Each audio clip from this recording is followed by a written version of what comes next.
I've made it refuses to be a victim of a nuclear holocaust perpetrated by the Iranian regime. Now, as Prime Minister, I've made it clear time and again, Israel will never allow those who call for our annihilation to develop the means to achieve that goal. Tonight, Israel backs those words with action. We struck at the heart of Iran's nuclear enrichment program. We struck at the heart of Iran's nuclear weaponization program. We targeted Iran's main enrichment facility in Natanz. We targeted Iran's leading nuclear scientists working on the Iranian bomb. We also struck at the heart of Iran's ballistic missile program. Last year, Iran fired 300 ballistic missiles at Israel. Each of these missiles carries a ton of explosives and threatens the lives of hundreds of people. Soon, those missiles could carry a nuclear payload, threatening the lives not of hundreds, but of millions. Iran is gearing up to produce 10,000 of those ballistic missiles within 3 years.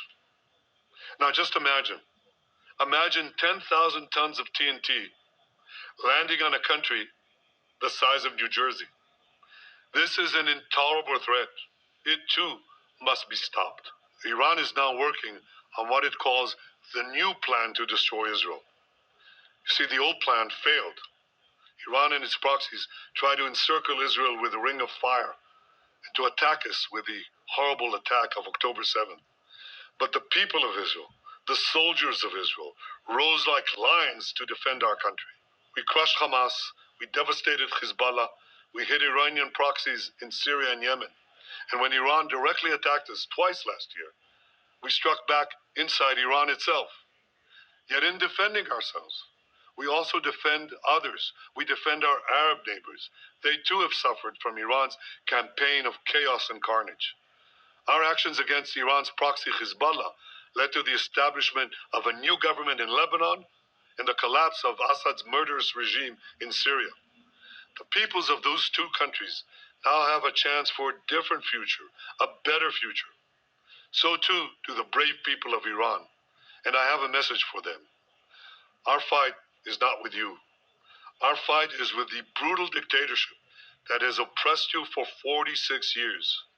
I believe that the day of your liberation is near. And when that happens, the great friendship between our two ancient peoples will flourish once again. I want to assure the civilized world, we will not let the world's most dangerous regime get the world's most dangerous weapons. And Iran plans to give those weapons, nuclear weapons, to its terrorist proxies. That would make the nightmare of nuclear terrorism all too real. The increasing range of Iran's ballistic missiles would bring that nuclear nightmare to the cities of Europe and eventually to America. Remember, Iran calls Israel the small Satan. It calls America the great Satan. And this is why for decades, it's led millions in the chants of death to Israel and death to America. Today, Israel is responding to those genocidal calls with action and with a call of our own. Long live Israel and long live America.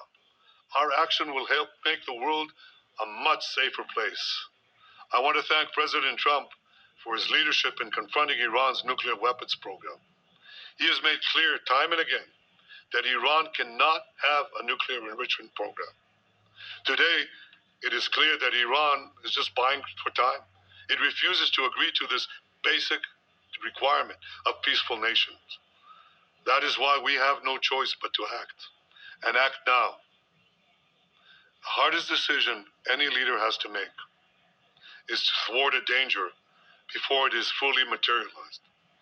Nearly a century ago, facing the Nazis, a generation of leaders failed to act in time. They were paralyzed by the horrors of World War I. They were determined to avoid war at all costs, and they got the worst war ever. They adopted a policy of appeasement. They closed their eyes and ears to all the warning signs. That failure to act resulted in World War II, the deadliest war in history. It claimed the lives of 60 million, including 6 million Jews, a third of my people. After that war, the Jewish people and the Jewish state vowed never again. Well, never again is now